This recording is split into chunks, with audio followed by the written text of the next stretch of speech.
रीमा की कुछ दिन पहले ही शादी हुई और शादी के हफ्ते भर ही उसके पति कुणाल की सड़क दुर्घटना में जान चली गई। कुणाल की मौत का दुख पूरे घर में फैला हुआ था, लेकिन फिर भी रीना को सभी लोग उल्टे सीधे बातें बनाने से नहीं चूकते थे। हर कोई कुणाल की मौत का जिम्मेदार रीना के सर ही रख रहे थे और बेचारी रीना, जिसका रो रो कर ऐसा हाल हो चुका था कि उसे खुद का ही होश नहीं था।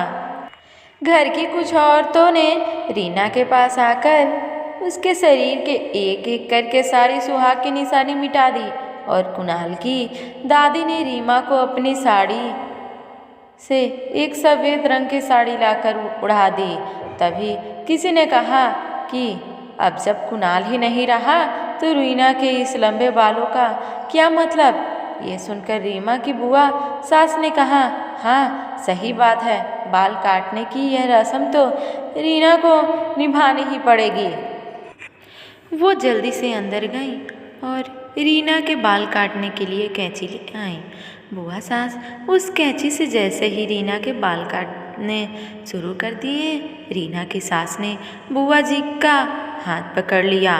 क्या कर रही हो दीदी, इस बेचारी बच्ची के बाल क्यों काट रही हो। रीना की सास ने रीना के सर पर बड़े प्यार से हाथ फेरते हुए कहा। तो बुआ जी बोली, अरे ये तो परंपरा है, पति के मरने के बाद पत्नी को अपने बाल काटने ही पड़ते हैं। सब औरतों के कटते हैं, फिर इस रीमा के भी कटेंगे ना। बुआ सास रीना के बाल काटने के लिए पूरी तरह तैयार थी, पर वही रीना का सास को अपनी बहू का दर्द साफ दिख रहा था। नहीं, मेरी बहू बाल नहीं कटवाएगी। रही परंपराओं की बात, तो कुछ परंपरा अगर गलत हो तो उसे बदल ही देना चाहिए। हर इल्ज़ाम और हर परंपरा सिर्फ औरत को ही क्यों सहे।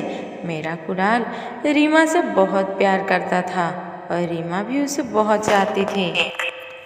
अगर आज कुणाल जिंदा होता तो वो ये सब बिल्कुल बर्दाश्त नहीं करता। मेरे बेटे कुणाल की मौत एक एक्सीडेंट है, इसमें मेरी बेटी रीमा का क्या गलती। अगर किसी ने भी दोबारा रीना के बाल काटने की कोशिश की तो मैं भी उसके बाल काटकर यहीं फेंक दूंगी। रीना की सास की ये बात सुनकर बुआ जी दंग रह गईं और हाथ में कैंची छोड़ दी। अपनी सास को यूं अपना साथ देता देख रीना की आंखें पहले से ज़्यादा भर आईं और वो रोते रोते अपनी सास के गले लग गई।